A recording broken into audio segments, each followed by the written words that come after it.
clip, right? The Midnight Grave Experiment. 37 seconds of pure, grade A nightmare fuel. For years, everyone's had a take. It's fake.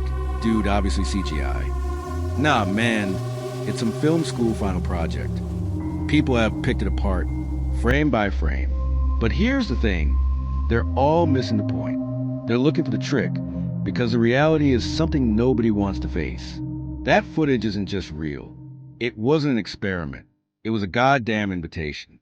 Our story kicks off in '98.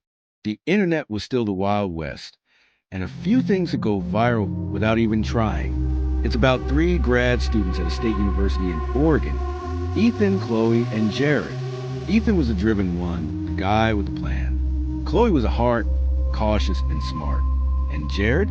Jared was a tech wizard who could build anything. Their thesis was, out there, they called it acoustic resonance in historically traumatized locations. A fancy way of saying they believed places where horrible stuff went down kinda recorded the sound of the pain, and they thought they could build a machine to play it back. For their little project, they found a perfect spot: Blackwood Penitentiary Cemetery. It wasn't just some old graveyard. It was where they buried the unclaimed inmates from the state prison that burned down in the 1950s. A place filled with the bodies of men who died violently, with no one to mourn them. Locals stayed the hell away from it, said the ground itself was bad. First night, they hauled all of Jared's custom gear up that hill. Microphones that could hear a pin drop a mile away. Recorders, the whole 9 yards. They sat there for hours in the cold. Next day, they listened back. Nothing. Just wind, some coyotes. Total bust. They were pissed. Second night, they went back. This time, Jared brought a new toy. A device he'd rigged to capture infrasound. Super low frequency vibrations that you can't hear, but you can feel. Around 3:17 a.m., all the needles on his machine just pinned. It wasn't a sound. It was a feeling. A deep, physical hum in the air. Like a bass note from a subwoofer you can't see. When they ran the signal through a program to make it audible, what they heard made their blood run cold. It wasn't a ghostly moan. It was a silence so absolute, so heavy, it felt like it was sucking the sound out of the room. It was like they'd recorded a black hole. They were freaked out, obviously, but Ethan, he was curious. He put that silence on a loop and started to speed it up, just messing with it. As the tempo increased, these dark, wet, guttural whispers started to rise up from inside the quiet. It wasn't English. It wasn't any language.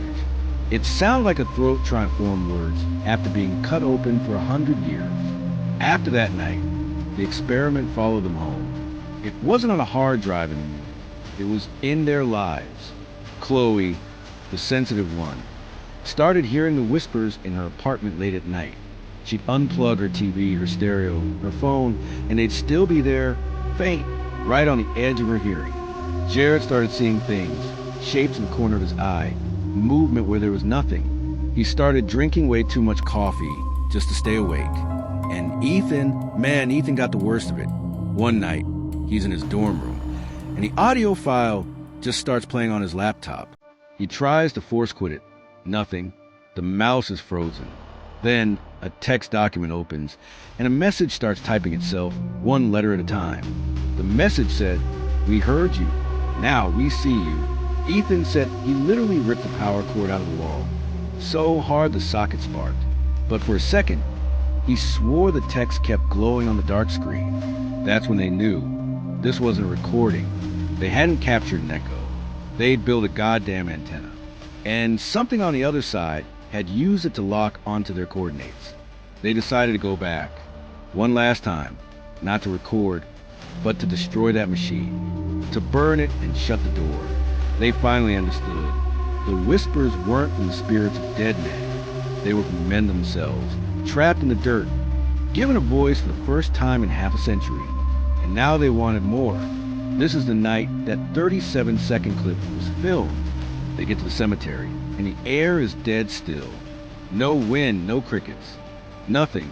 As they're walking toward that old rusted fence, that same heavy silence just drops on them. But this time, it's not from the speaker. It's coming from the ground itself. Ethan, panicking, clicks on his dad's old camcorder. He points it at the spot where they'd set up the equipment, and slowly, pushing up to the soil like oil, these dark, human-shaped figures began to rise. They weren't solid.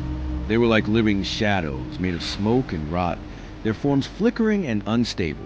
And the whispers, they weren't whispers anymore. They were a chorus of wet, gurgling voices, all around them, getting closer. In the last 5 seconds of that viral video, you see Ethan drop the camera, and boom, the camera tumbles into the mud, and for the final 2 seconds, one of the shadows, the closest one, surges forward, filling the entire lens, like it's looking right to the camera at you. Then static. Ethan, Chloe, and Jared were never seen again. The cops found their cars abandoned at the base of the hill. Their equipment was scattered all over the cemetery, but no bodies, no trace. It was like they were just erased. A year later, some hiker finds Ethan's camcorder, and the cops pull this 37-second clip off the damaged tape. No one knows how it got online. People think the video is proof of their death, but that's not it.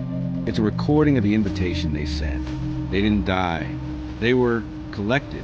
They're part of that silence now, trapped in Blackwood with all the other souls who were given a voice and are now screaming for a body. And sometimes when you're alone watching this video in the dark with headphones on, you can hear a new voice mixing with the chorus. A clear, terrified young voice, screaming the same word over and over. Run,